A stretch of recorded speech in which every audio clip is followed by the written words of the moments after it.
नमस्कार साथियों, मैं के प्रजापति आप सभी का स्वागत करता हूं हमारे यूट्यूब चैनल स्टडी कर पर। फ्रेंड्स, आप लोग देख रहे हैं आरआरबी ग्रुप डी में साइंस के पेपर के सॉल्यूशन की सीरीज जो है 22 अगस्त 2022 की थर्ड शिफ्ट का। इससे पहले के भी हमने कई सेट्स का सॉल्यूशन अपलोड किया हुआ है, प्लेलिस्ट में जाके उसको भी देख सकते हैं। जितने ज्यादा क्वेश्चंस की प्रैक्टिस करेंगे ये आने वाले एग्जामों के लिए आपके लिए बहुत ही हेल्पफुल होगा, है ना। अगर आपको हमारी वीडियो अच्छी लगे तो लाइक जरूर करें, शेयर करें और सब्सक्राइब करें हमारे चैनल को इस तरह की वीडियो के लिए। चलिए शुरू करते हैं आज के सॉल्यूशंस। एथेनॉल का एथेनोइक अम्ल में परिवर्तन निम्नलिखित में से किस अभिक्रिया का एक उदाहरण है। अब देखिए, एथेनॉल का फॉर्मूला क्या होता है, C2H5OH। और एथेनोइक का फॉर्मूला क्या होता है, CH3COOH। देखेंगे एथेनॉल में एक ऑक्सीजन है और एथेनोइक में दो ऑक्सीजन है। तो एथेनॉल का क्या हो रहा है, ऑक्सीडेशन हो रहा है ना, क्योंकि ऑक्सीडेशन में क्या होता है कि ऑक्सीजन जुड़ता है, ठीक है, हाइड्रोजन निकलता है और क्या होता है, ऑक्सीडेशन नंबर बढ़ता है या इलेक्ट्रॉन का त्याग होता है। ये चार कंडीशन होती है, इसको आप याद रखिए, है ना। तो ऑक्सीडेशन होना, ऑक्सीकरण हो रहा है, यहाँ पे एक ऑक्सीजन था, यहाँ पे दो ऑक्सीजन आ गया, तो क्या हो जाएगा इसका आंसर, ऑप्शन 3 का ऑक्सीकरण हो जाएगा। बाकी के भी कंडीशंस को, ये ऑप्शंस को पढ़ते हैं। दहन अभिक्रिया, दहन अभिक्रिया क्या होती है, वो अभिक्रिया जिसमें, है ना, जिसमें पदार्थ जो है ऑक्सीजन के साथ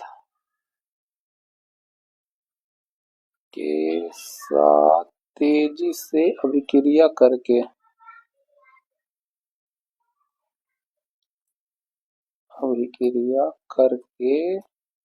है ना, अभिक्रिया करके ऊष्मा व प्रकाश का उत्सर्जन करता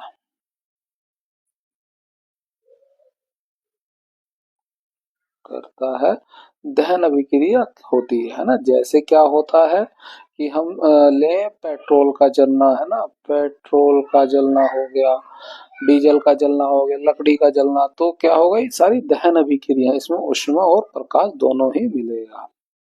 योजन अभिक्रिया क्या होती है, वो अभिक्रिया जिसमें दो अभिकारक है ना मिलकर एक नया उत्पाद बनाते हैं ना, दो अभिकारक से नया उत्पाद बनता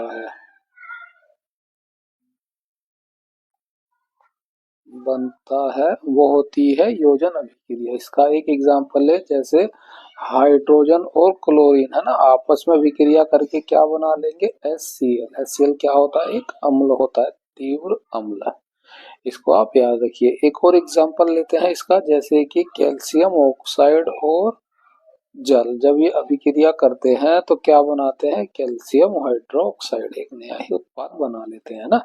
तो ये देखिए, इसमें ये दोनों जुड़ करके एक नया उत्पाद बना लिए, इसमें हाइड्रोजन और क्लोरीन जुड़ के नया उत्पाद बना, तो ये इस तरह की अभिक्रिया होती है योजन अभिक्रिया।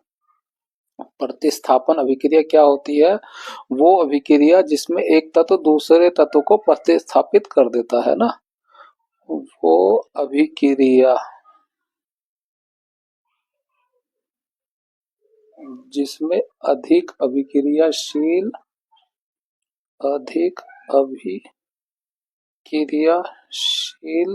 तत्व, है ना, कम अभिक्रियाशील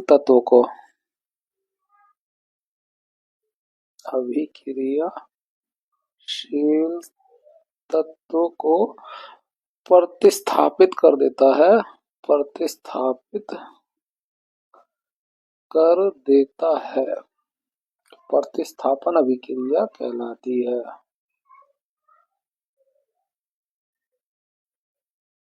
क्रिया कहलाती है, तो आप इसको भी याद रखिए। इसका भी एक एग्जांपल ले लेते हैं, जैसे कि हो गया कॉपर सल्फेट, है ना, कॉपर सल्फेट जब जिंक के साथ अभिक्रिया करता है तो जिंक अधिक अभिक्रियाशील है ना, ये एक अधिक अभिक्रियाशील है, अधिक अभिक्रियाशील। आप रिएक्टिविटी सीरीज को पढ़ेंगे तो जिंक आएगा कॉपर के ऊपर, है ना। तो जिंक अभी अधिक अभिक्रियाशील हो कंपैरेटिवली कॉपर से। तो क्या होगा कि ये जिंक जो है कॉपर को रिप्लेस कर लेगा और बना लेगा जिंक सल्फेट और कॉपर अलग हो जाएगा। ठीक है, तो जिंक ने उसे प्रतिस्थापित कर दिया, तो ये प्रतिस्थापन अभिक्रिया कहलाती है। आप इस चीज को भी याद रखिए। ठीक है, नेक्स्ट क्वेश्चन। मानव नरों में वर्षण उदर गुहा के बाहर वर्षण कोश नामक थैली में क्यों स्थित होते हैं, है ना। देखिए, शरीर में रहेंगे तो शरीर का टेम्परेचर होता है कंपैरेटिवली अधिक। जब उसे बाहर बाहर होता है तो उससे क्या होता है, उसका सरफेस एरिया बढ़ जाता है और वो शरीर के टेम्परेचर से कुछ कम ही तापमान पे वो रहता है ना। तो उसका फायदा क्या होता है कि शुक्राणुओं के निर्माण के लिए शरीर से 2 से 3 डिग्री निम्न तापमान, है ना, निम्न तापमान यानी कम तापमान, शरीर का तापमान उससे कम तापमान बनाए रखने में मदद मिलती है, इसलिए वो बाहर होते हैं। ऑप्शन एक हमारा करेक्ट हो जाएगा। Next question. दी गई अभिक्रिया में डैश अपचायक के रूप में कार्य करता है ना। अपचायक यानी कि ये कह रहा है रिडक्शन एजेंट की बात कर रहा है, ये रिडक्शन एजेंट है ना। जो रिडक्शन एजेंट होता है यानी कि उसका हमने ऑक्सीडाइजर की बात कर रहा है, ऑक्सीडाइजर, हम उसका रिडक्शन का उल्टा ऑक्सीडाइजर, है ना। ऑक्सीडाइजर ढूंढना, और ऑक्सीडाइजर के लिए हमने बात करी थी ऑक्सीकरण के लिए। उसमें क्या होता है, ऑक्सीजन जुड़ता है, हाइड्रोजन निकलता है। ठीक है, और क्या होता है, हाइड्रोजन निकलेगा और ऑक्सीडेशन नंबर हमारा बढ़ेगा, इलेक्ट्रॉन का त्याग होगा। ये ऑक्सीडाइजर में होता है। और एक होता है रिडक्शन अभिक्रिया, है ना। रिडक्शन, उसमें क्या होता है, ऑक्सीजन इसका उल्टा होता है, जुड़ रहा है तो वहां पे निकलता है, निकलता है।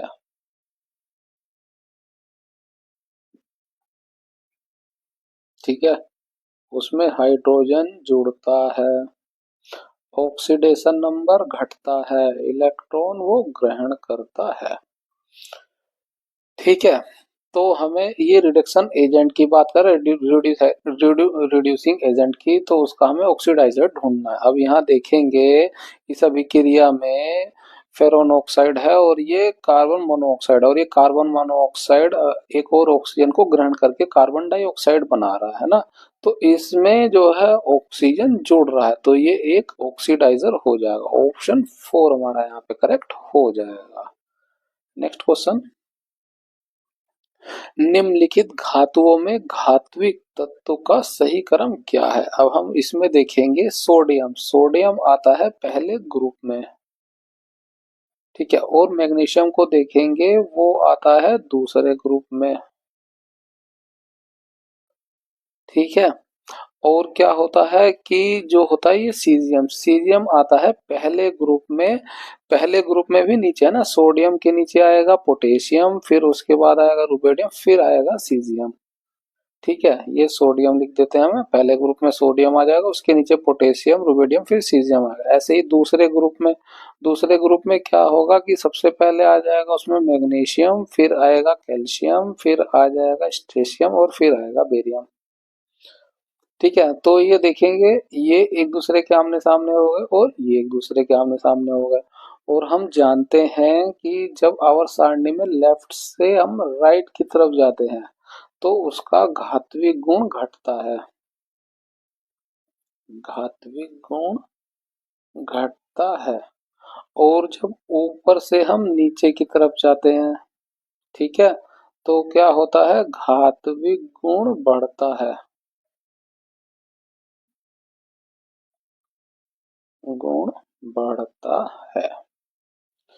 ठीक है, अब देखेंगे ये लेफ्ट से राइट की तरफ आएगा, है ना, लेफ्ट से राइट की तरफ हो गया तो मैग्नीशियम से ज्यादा घातविक सोडियम होगा, मैग्नीशियम से ज्यादा घातविक कौन होगा, सोडियम होगा।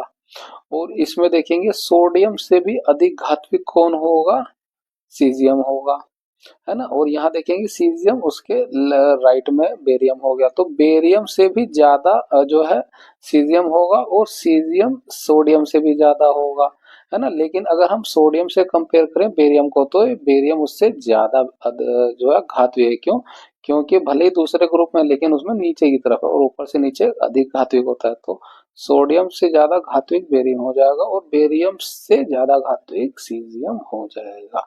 तो हमारा क्रम क्या होना चाहिए, मैग्नीशियम से अधिक सोडियम, सोडियम से अधिक बेरियम, बेरियम से अधिक सीजियम। चेक करें, मैग्नीशियम से अधिक सोडियम, सोडियम से अधिक बेरियम और बेरियम से अधिक सीजियम हो जाएगा। ऑप्शन 3 हमारा करेक्ट हो जाएगा। आप इस कंडीशन को याद रखना चाहिए आपको, ठीक है। नेक्स्ट क्वेश्चन क्या है, वायुमंडल की समताप मंडल परतों में ओजोन 6 निम्नलिखित में से किसके लिए उत्तरदायी होता है ना। जब ओजोन 6 होगा तो क्या होगा, पृथ्वी की सतह पर पहुंचने वाली यूवी, यूवी क्या है, अल्ट्रावायलेट रेज, है ना, उसकी वृद्धि हो जाएगी। जितना 6 होगा वो लेयर उतनी ही कम हो जाएगी, खत्म भी हो जाएगी, और वहां पे जो है अल्ट्रावायलेट, जो ये ओजोन लेयर उसको फिल्टर करता है ना, इसको रोकता है। अल्ट्रावोलेट रोज को हमारे वायुमंडल में आने से रोकता है ये ओजोन लेयर, ये इसका प्रमुख काम होता है ना। क्यों रोकता है, क्योंकि अगर ये हमारे जो स्किन से अगर मिल टकरा जाए तो क्या हो जाएगा कि स्किन कैंसर हो जाता है ना, स्किन कैंसर जैसा रोग हो जाता है इसकी वजह से। तो प्रकृति ने बहुत ही अच्छी एक लेयर बनाई है ओजोन लेयर, जब उसकी 6 होगी तो ओजोन ये अल्ट्रावायलेट की जो है दर बढ़ जाएगी, वृद्धि हो जाएगी पृथ्वी पर पहुंचने की, है ना। ऑप्शन 1 हमारा करेक्ट हो जाएगा। नेक्स्ट क्वेश्चन, मनुष्यों के परिसंचरण तंत्र की कुछ विशेषताओं का उल्लेख नीचे किया गया है, गलत विकल्प का चयन कीजिए। अब देखिए क्या कह रहा है, केशिकाएं संयुक्त होकर शिराओं का निर्माण करती है ना, केशिकाएं छोटी छोटी कैपिलरीज होती है जिनसे जो है शिराओं का निर्माण होता है, ये बात बिल्कुल सही है। लसिका को उत्तक द्रव भी कहा जाता है। लसिका क्या होता है, जो हमारा ब्लड होता है ना, ब्लड में से हम सारे ये डब्ल्यूबीसी आरबीसी और ये सब निकाल लें तो वो जो द्रव बनता बचता है ना, उस द्रव का प्रोटीन है ये लसिका एक, ठीक है। प्लेटलेट्स रक्त के थक्के जमाने में सहायक होते हैं, बिल्कुल सही बात है। तो लसिका को उत्तक द्रव भी कहा जाता है और प्लेटलेट्स रक्त को थक्के बनाता है। चौथा क्या है, उच्च रक्तचाप जो शिराओं के संकुचन के कारण होता है, नहीं शिराएं नहीं, ये गलत हो गया ना, वो धमनियों के संकुचन के कारण होता है, धमनियों के संकुचन के कारण होता है। इसके अलावा उक्त उच्च रक्तचाप किसकी वजह से बढ़ेगा, कोलेस्ट्रॉल जमा हो जाने के कारण, है ना। कोलेस्ट्रॉल जमा हो जाएगा तो क्या होगा, जमा होने के कारण, अब जमा हो जाएगी तो जैसे ये हमारी धमनी हो गई उसमें कोलेस्ट्रॉल जमा हुआ इस तरह से, तो क्या होगा, ये डाया कम हो जाएगा, और डाया कम हो जाएगा तो ब्लड प्रेशर ऑटोमेटिक बढ़ जाएगा, तो ये भी एक कारण है। और धमनियों का संकुचन होगा तब भी जो है रक्तचाप बढ़ जाएगा। तो हमारा क्या आंसर हो जाएगा, ऑप्शन 4, गलत चयन करना था, वो ऑप्शन 4 है हमारा। नेक्स्ट क्वेश्चन, निम्न कथनों पर विचार करते हुए सही उत्तर का चयन कीजिए। कथन एक क्या कह रहा है, आयनिक यौगिक सामान्यतः भंगुर होते हैं, ये बात तो बिल्कुल सही है। और दाब आरोपित करने पर टुकड़ों में टूट जाते हैं, बिल्कुल सही बात है। लेकिन ऐसा क्यों होता है, क्योंकि इनके आयनों के मध्य है ना, आयन से तो देखिए विद्युत बल होता है ना, विद्युत बल, ये विद्युत को ट्रांसफर कर पाते हैं, तो इनके बीच जो है प्रबल प्रबल विद्युत विद्युत आकर्षण बल होता है, आकर्षण बल होता है, प्रबल होता है ना, प्रबल विद्युत आकर्षण बल होता है। अब जब दाब लगाएंगे आप तो क्या होगा, ये दो एक दूसरे के करीब आएंगे, और एक दूसरे के करीब आएंगे तो ये प्रतिकर्षित करने लगेंगे, है ना, प्रतिकर्षित करते हैं, है ना, प्रतिकर्षित करेंगे तो एक दूसरे को दूर फेंकेंगे, जिससे जो है ये टूट जाते हैं टुकड़ों में, है ना, भंगुर हो जाते हैं, है ना, जिससे थोड़ा सा भी दाव लगाने पे ये टुकड़ों में टूट जाते हैं, है ना। प्रतिकर्षण के कारण,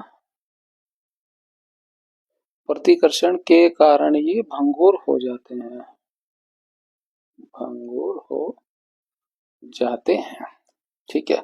तो कथन एक तो हमारा बिल्कुल सही है। कथन दो पढ़ते हैं, आयनिक यौगिक का गलनांक और क्वथनांक निम्न होता है ना, वो निम्न नहीं होता, ये बात गलत है, वो होता है उच्च।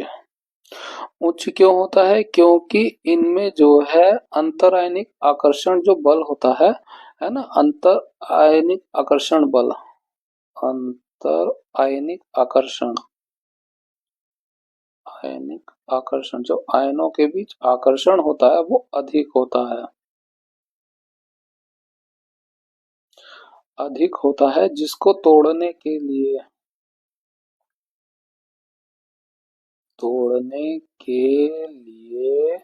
उच्च ऊर्जा की आवश्यकता होती है।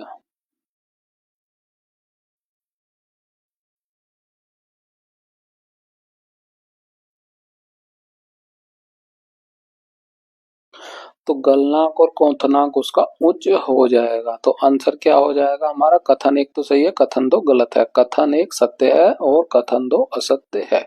ऑप्शन 4 हमारा यहाँ पे करेक्ट हो जाएगा। नेक्स्ट क्वेश्चन, निम्नलिखित में से कौन सा विकल्प पौधों में उत्सर्जन के विभिन्न तरीकों को दर्शाता है ना? उत्सर्जन यानी किसी चीज को उत्सर्जित करे, जैसे हमारा लंग्स होता है, हमारे फेफड़े होते हैं, वो कार्बन डाइऑक्साइड का उत्सर्जन करते हैं। हमारी जो त्वचा होती है वो पसीने का उत्सर्जन करते हैं। ऐसे ही पौधे भी उत्सर्जन करते हैं ना, वाष्पोत्सर्जन के माध्यम से। क्या होता है कि अतिरिक्त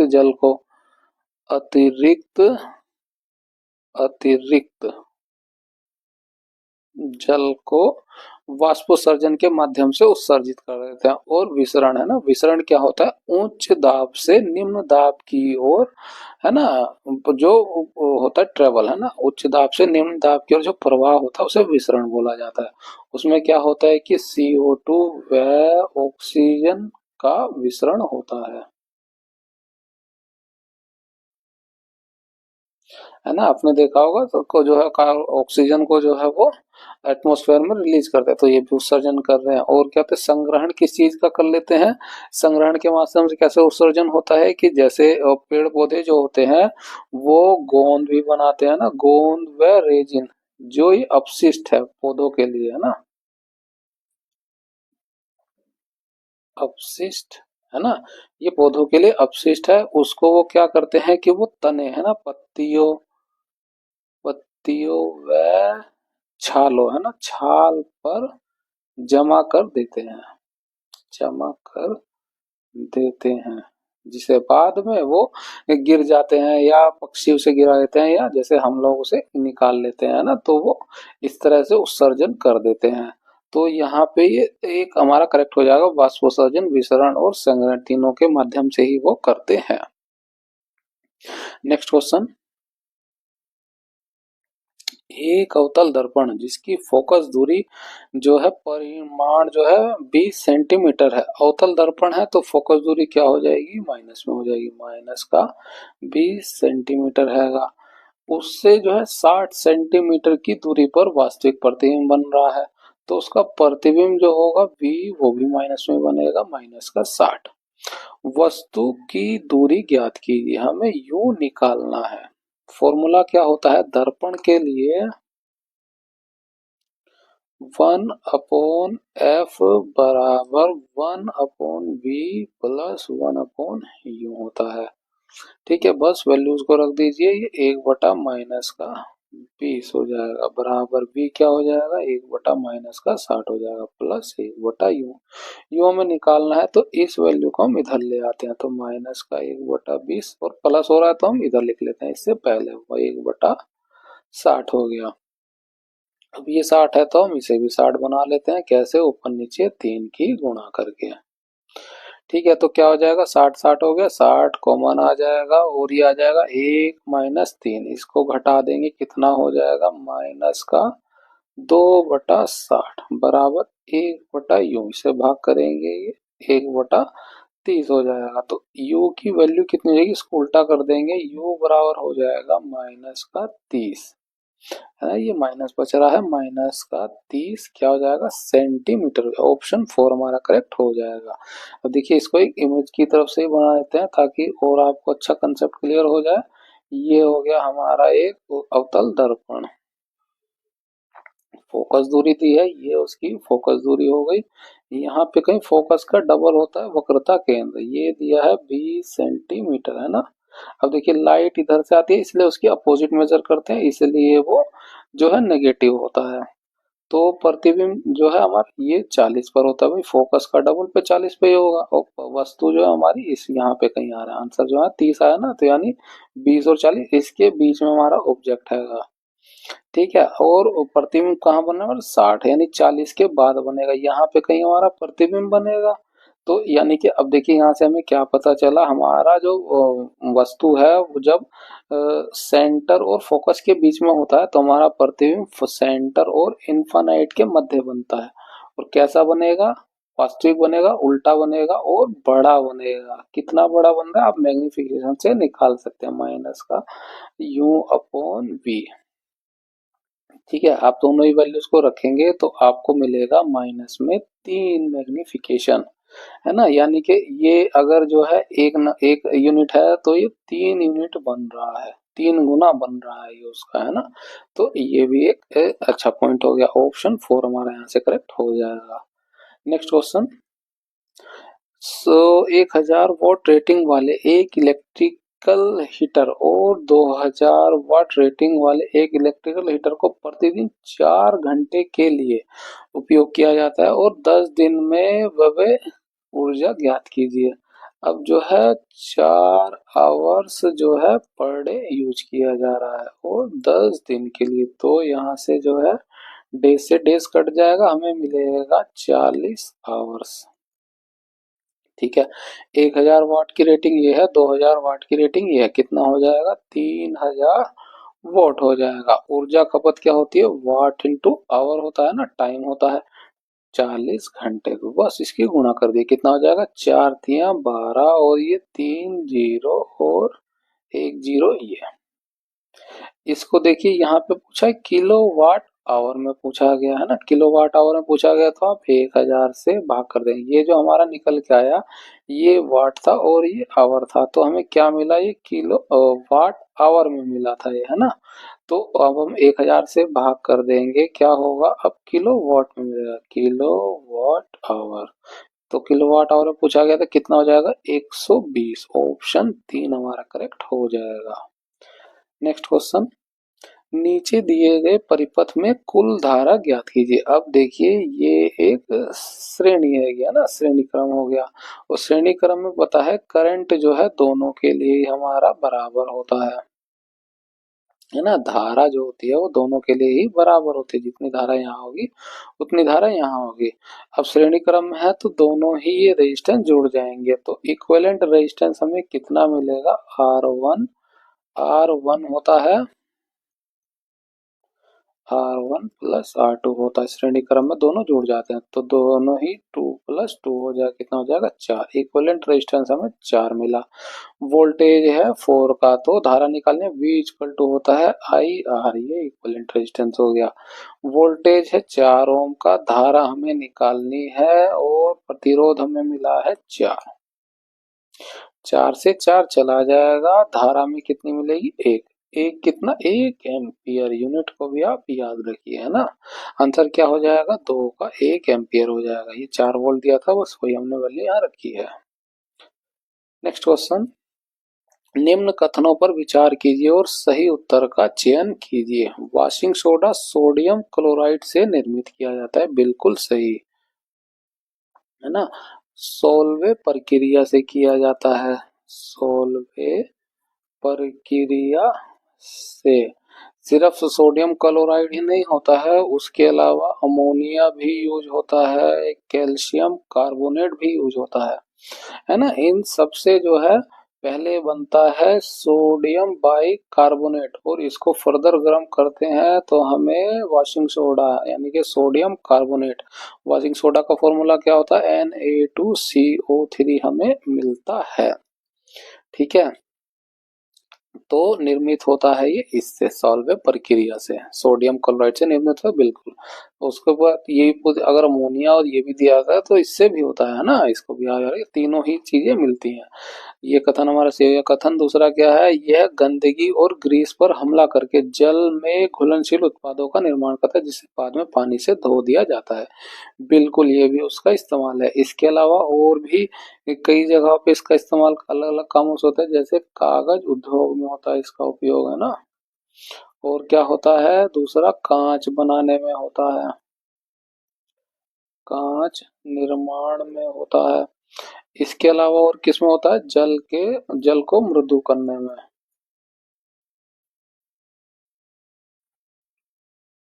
करने में होता है ना। घरेलू डिटर्जेंट वगैरह में किया जाता है, जो ये ग्रीस वगैरह ये सब गंदगी को निकालने किया जाता है। तो ये दोनों ही कथन हमारे सही हैं, दोनों कथन सत्य हैं। नेक्स्ट क्वेश्चन, एक उत्तल लेंस है ना, लेंस से जो है 1.5 मीटर की दूरी पर रखी वस्तु के लिए आवर्धन जो है -3 का आवर्धन उत्पन्न करता है ना। अब वस्तु लेंस से 1.5 मीटर की दूरी पर रखी वस्तु है, ये वस्तु की दूरी दे दी है, u बराबर दे दिया है, कितना हो जाएगा माइनस का 1.5। क्यों उत्तल लेंस की बात करें, अगर हम लेंस को बनाए, ये हो गया उत्तल लेंस, ये हो जाएगी मुख्य अक्ष, तो जो है वस्तु हमारी इधर कहीं होगी है ना, और हम इधर की डायरेक्शन को जो लाइट के अपोजिट मेजर करते हैं, इससे मेजर करते हैं इस तरह से, तो ये u जो है माइनस में हो जाएगा। ठीक है, और हमें मैग्निफिकेशन कितना दे दिया, आवर्धन -3 दे दिया। प्रतिबिंब v हमें पूछा गया है कितना होगा, है ना, कितनी दूरी पर होगा। तो हमारे पास फॉर्मूला क्या होता है, लेंस के केस में आवर्धन का फॉर्मूला होता है m बराबर v अपॉन u। ठीक है, m कितना दिया है, -3 दिया, v कितना, v हमें निकालना है, u कितना दिया है, -1.5। तो ये इधर आ जाएगा, कितना हो जाएगा, v बराबर -3 गुणा -1.5, माइनस और माइनस प्लस हो जाएंगे, और ये इसकी गुणा हो जाए, कितना हो जाएगा 4.5 हो जाएगा ये। ठीक है, और तो प्रतिबिंब हमारा किधर बनेगा, प्रतिबिंब इस साइड बनेगा। ठीक है, वस्तु इधर रखी है तो प्रतिबिंब इस तरह से बनेगा। अब ये देखिए प्रकाश की डायरेक्शन में आ गया, इसलिए ये हमें डायमेंशन जो है पॉजिटिव मिली है। आंसर क्या हो जाएगा, ऑप्शन 2 का 4.5 मीटर। नेक्स्ट क्वेश्चन, निम्नलिखित में से कौन सा त्रिक डोबराइनर का त्रिक नहीं है ना। डोबराइनर ने त्रिक का कौन सा नियम दिया, उन्होंने जो है तीन तीन है ना के समूह में परमाणुओं को रखा, में परमाणुओं को रखा, इस तरह से रखा कि जो मध्य का भार होगा, परमाणु भार बाकी दोनों के योग का औसत होगा, योग का औसत होगा, औसत होगा। तो इन्होंने जो है डोबराइनर ने तिर्यक का नियम 3 3 के समूह परमाणुओं को रखा, और जो मध्य वाले का बीच वाले का होगा, इन दोनों का जो है औसत होगा। ठीक है, तो उन्होंने 5 तरीके के नियम 5 दिए थे इस तरह के, है ना। तो लिथियम का सोडियम पोटेशियम के साथ दिया, कैल्शियम का स्ट्रेशियम बैरियम के साथ दिया, तो ये सही है, ये सही है, नहीं वाला हमें ढूंढना है। सोडियम पोटेशियम इसके साथ नहीं दिया, तो ये गलत हो जाएगा। क्लोरीन ब्रोरीन ब्रोमीन और आयोडीन का दिया, तो एक ये हो गया, दूसरा ये हो गया, तीसरा ये हो गया। जो गलत है वो ऑप्शन 3 हमारा करेक्ट हो जाएगा, ऑप्शन 1 का 3 करेक्ट हो जाएगा। ठीक है, 5 दिए थे, 3 ये हो गए, एक हो जाएगा हमारा फेरस कोबाल्ट और निकेल के बीच में दिया है ना, और एक दिया है सल्फर सेलेनियम और टेलुरियम के बीच में। तो आप ये पांचों ही पांचों याद रखिए तिरक को, तो आपके लिए क्वेश्चन को बनाना ये आसान हो जाएगा। नेक्स्ट क्वेश्चन, एक गोलीय दर्पण एक किरण पुंज को मुख्य अक्ष पर किसी दिए हुए बिंदु पर अपसरित करता है, अभिसरित करता है। दर्पण के बारे में इनमें से कौन सा कथन सत्य होगा। अभिसरित कर रहा है यानी कि कन्वर्ज कर रहा है, यानी कि जो लाइट है इस तरह से आके एक पॉइंट पे मिल जा रही है।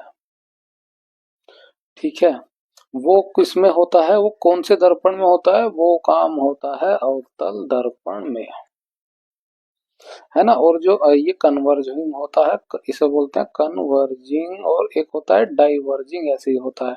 डाइवर्जिंग में क्या होता है, वो लाइट जो आती है उसको फैला देता है इस तरह से, है ना, दूर बिखेर देगा और दूर चली जाएगी वो लाइट, वो काम करता है उत्तल दर्पण।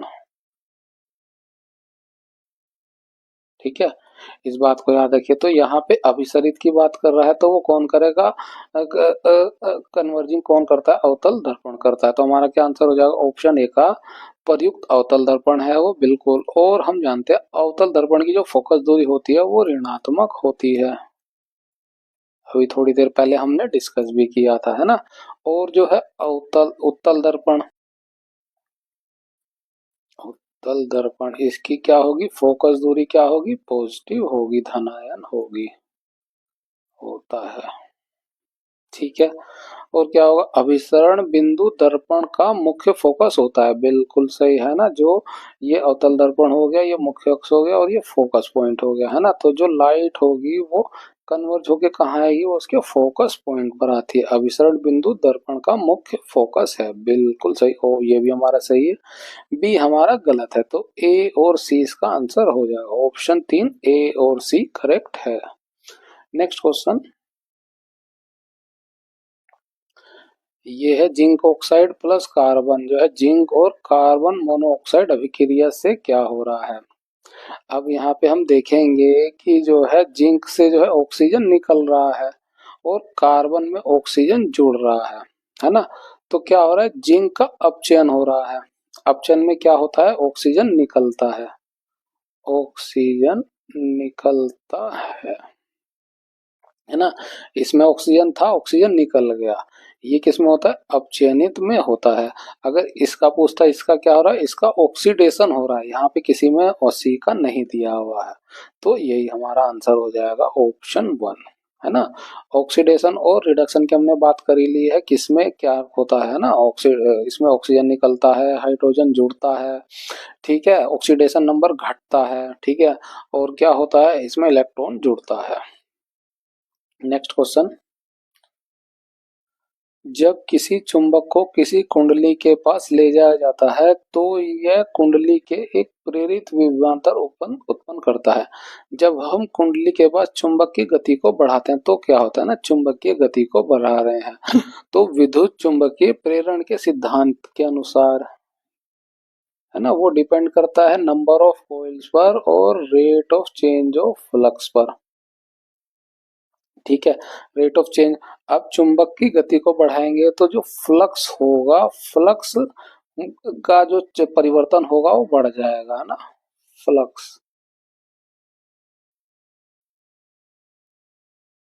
फ्लक्स का परिवर्तन दर बढ़ जाएगी, है ना। परिवर्तन दर बढ़ेगी तो क्या होगा कि कुंडली में प्रेरित विभवांतर भी बढ़ जाएगा, विभवांतर बढ़ जाएगा, धारा बढ़ जाएगी, है ना। बाकी ऑप्शन को यहाँ पे ये हमारा करेक्ट हो जाएगा, बाकी के चक्कर में कुंडली में प्रेरित विभवांतर कम हो जाएगा, नहीं, गति बढ़ा देंगे, रेट ऑफ चेंज फ्लक्स घट जाएगा, है ना। विद्युत चुंबकीय प्रेरण के नियमानुसार क्या होगा कि जो है विभवांतर बढ़ जाएगा, है ना। और क्या, कुंडली प्रेरित धारा समान रहती है, नहीं, धारा का मान भी बढ़ जाता है ना, प्रेरित धारा का मान समान, विभवांतर समान रहता है, नहीं, वो तो बढ़ रहा है। तो ये तीनों ही गलत है, ऑप्शन 1 हमारा करेक्ट हो जाएगा। नेक्स्ट क्वेश्चन, कूपिका की कुछ विशेषताओं का उल्लेख नीचे किया गया, गलत विकल्प का चयन कीजिए, है ना। मैं एक इमेज लगा देता हूँ तो और अच्छे समझ में आ जाएगा। देखिए, जो हमारा लेंस होता है वो ट्रैकिया होता है, और ट्रैकिया आगे जाके दो भागों में बढ़ जाता है जिसे ब्रोंकी बोलते हैं, और ब्रोंकी जो है अंदर फर्दर जाके इस तरह से ब्रांचेस में बढ़ जाता है जिसे ब्रोंक्यूल्स बोलते हैं। और जो इस ब्रांचेस का जो लास्ट पार्ट होता है वो इस तरह से ऐसे होता है, गोल गोल, है ना। वो गोल गोल सरफेस होती है, उसे बोला जाता है एल्वियोली, है ना। ये एल्वियोली क्या करते हैं, यही जो है गैसों का एक्सचेंज करते हैं, है ना। कार्बन डाइऑक्साइड को ब्लड में दे देंगे और ऑक्सीजन को ब्लड में दे देते हैं, और कार्बन डाइऑक्साइड को वो ले लेते हैं, है ना। ये अल्वोली ही लंग्स में मौजूद इसका काम करते हैं। इसमें रक्त वाहिकाओं का एक विस्तार जाल होता है, बिल्कुल, है ना। इस अल्वोली के आसपास ही ये रक्त वाहिकाएं होती हैं, यानी जाल बिछा रहता है गैसों के एक्सचेंज के लिए, ठीक है। और दूसरा क्या कह रहे हैं, ये उंगली नुमा संरचना होती है, नहीं, देखिए ये उंगली नुमा संरचना नहीं हुई है, इस तरह से हुई जैसे मटके की संरचना कह सकते हैं आप। तो ये तो गलत हो जाएगा। बाकी चक्र, इसका सतही क्षेत्रफल बड़ा होता है, बिल्कुल, ये देखिए पहले इस तरह से था छोटी छोटी लाइन से, और फिर ये इस तरह से ऐसे है ना गोल हो गया ना, तो क्षेत्रफल बड़ा होता है, बिल्कुल। इसकी भित्तियां पतली होती हैं, बिल्कुल पतली, तभी ये गैसों को एक्सचेंज कर पाती हैं। तो ये भी सही है, ये भी सही है, ये भी सही है। पूछा गलत विकल्प, तो ये हमारा ऑप्शन 2 करेक्ट हो जाएगा। नेक्स्ट क्वेश्चन, श्वसन के दौरान पत्तियों के किस भाग में प्रचुर मात्रा में गैसीय विनियमन होता है? वो होता है रंध्र स्टोमेटा में। इसका एक स्केच लगाते हैं, है ना। ये हो गया रंध्र, ये ओपन स्टोमेटा है और ये क्लोज कंडीशन में स्टोमेटा है। ये जो स्टोमेटा होती है, इसकी सेल को क्या बोला जाता है? ये गार्ड सेल होती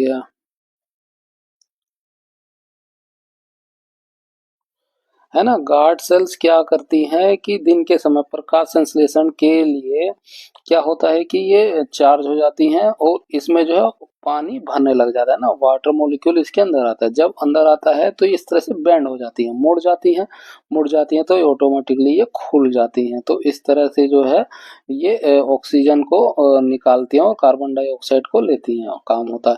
इस पे जो है आपको ग्रीन ग्रीन कलर का दिखाई दे रहा है, यही क्लोरोफिल है,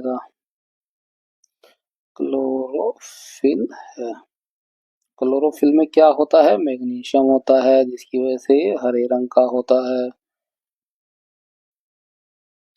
इस बात को भी आप याद रखिए। और रात्रि के समय क्या होता है कि वही वाटर मॉलिक्यूल बाहर निकल जाता है और ये इस तरह से सीधा हो जाता है, और सीधा हो जाता है तो ये बंद हो जाता है ना।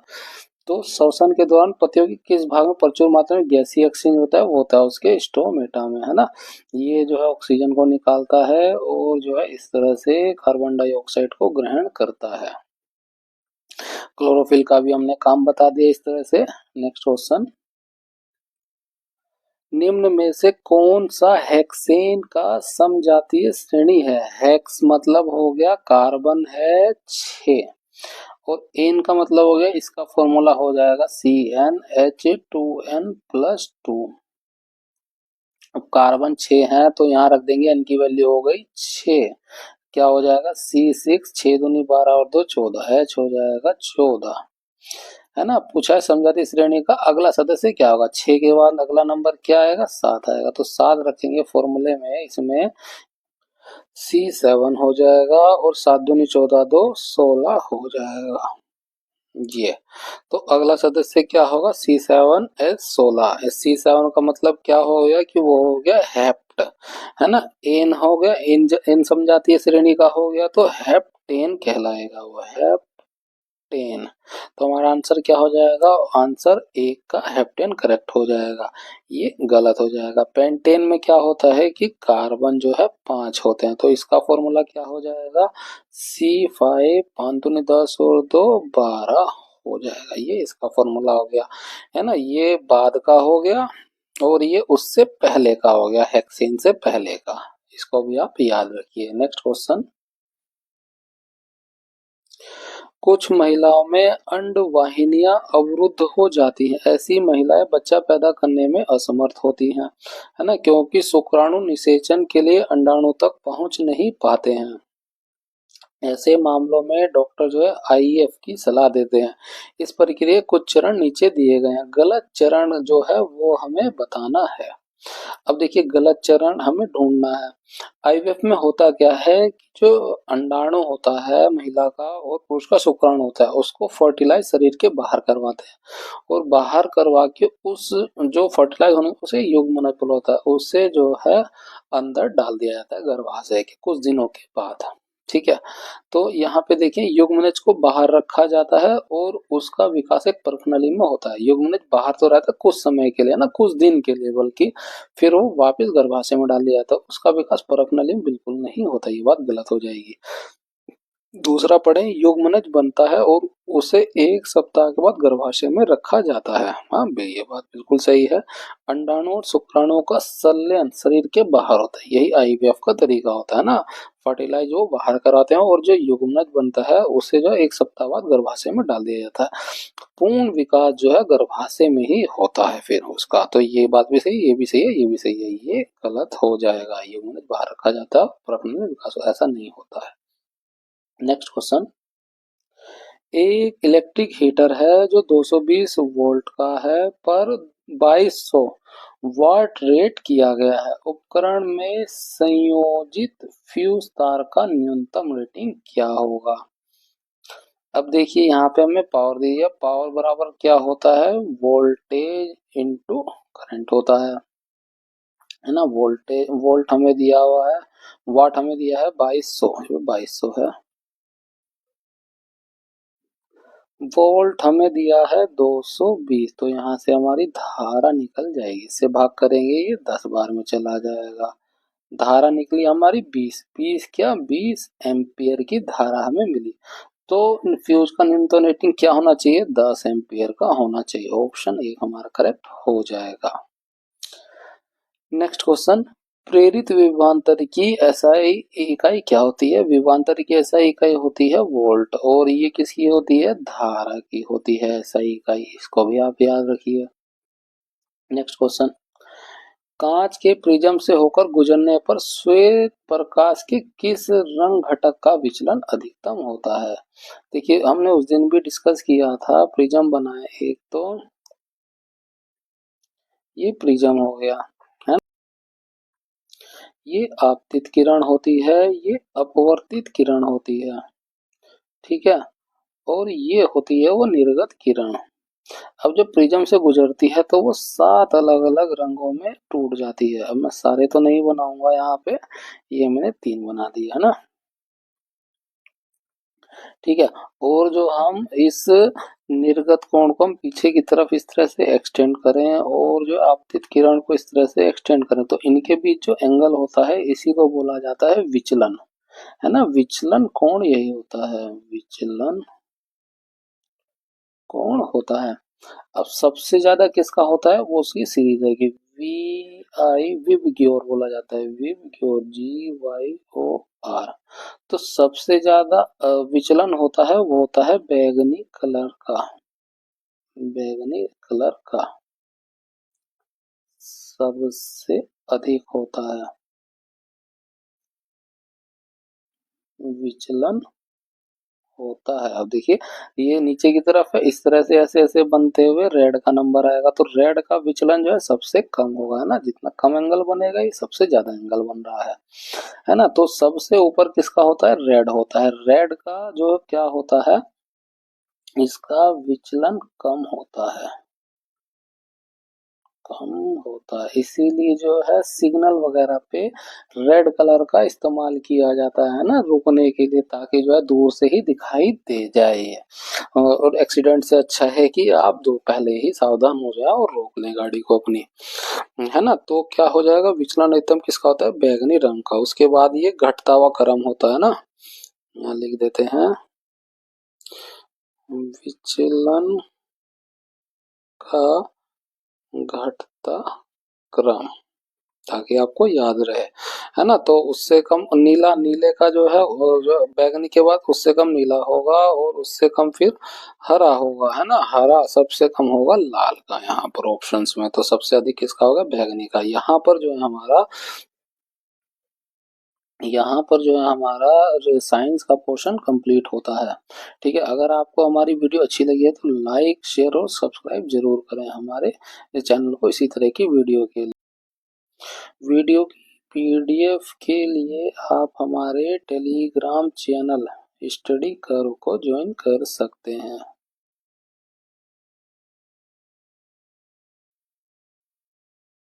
मिलते हैं आपसे अगली वीडियो में, थैंक यू।